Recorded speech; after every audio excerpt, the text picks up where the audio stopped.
আজ হামের টিকা কার্যক্রমের দ্বিতীয় দিন 18 জেলায় 30 উপজেলায় হাম রুবেলার টিকা দেওয়া হবে 15 দিন।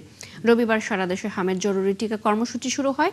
অতি ঝুঁকিপূর্ণ 18 জেলার 30 উপজেলায় শিশুদের টিকা দেওয়া হচ্ছে। জরুরি টিকাদান কর্মসূচির আওতায় এসব উপজেলার 6 মাস বয়স থেকে 5 বছরের কম বয়সী 12,03,267 জন শিশুকে টিকা দেওয়ার লক্ষ্যমাত্রা ধরা হয়েছে। তবে যেসব শিশুর জ্বর রয়েছে তাদেরকে এই সময় টিকা না দিয়ে সুস্থ হওয়া পর্যন্ত অপেক্ষা করার পরামর্শ দেওয়া হয়েছে। কুষ্টিয়ায় হামের সর্বশেষ অবস্থা জানাতে আমাদের সাথে যুক্ত হচ্ছেন সহকর্মী শাহিন আলী। শাহিন, জানাবেন কি পরিমাণ রোগী ভর্তি আছে কুষ্টিয়ার হাসপাতালগুলোতে, আর কবে থেকে টিকাদান কর্মসূচি চালু হবে কুষ্টিয়ায়, সব মিলিয়ে জানতে চাই।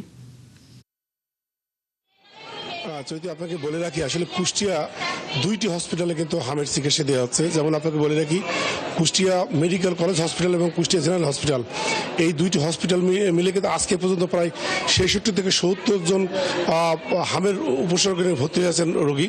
তবে আপনাকে বলে রাখি, আসলে কয়েকদিনের মধ্যে কিন্তু বেশ কয়েকজন শিশুর মৃত্যু হয়েছে।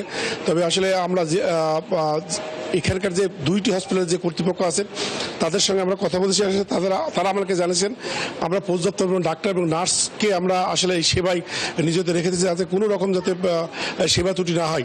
তবে আসলে স্বজনের যারা রোগী স্বজনরা আছে তারা কিন্তু একাধিকবার আসলে কিন্তু আমাদের কাছে অভিযোগ করছেন, আসলে তারা সময় মতো আসলে নার্স পাচ্ছে না, ডাক্তার পাচ্ছে না, এবং আসলে রোগীর যে পর্যাপ্ত চিকিৎসা সেটাতে কিন্তু ব্যাহত হচ্ছে।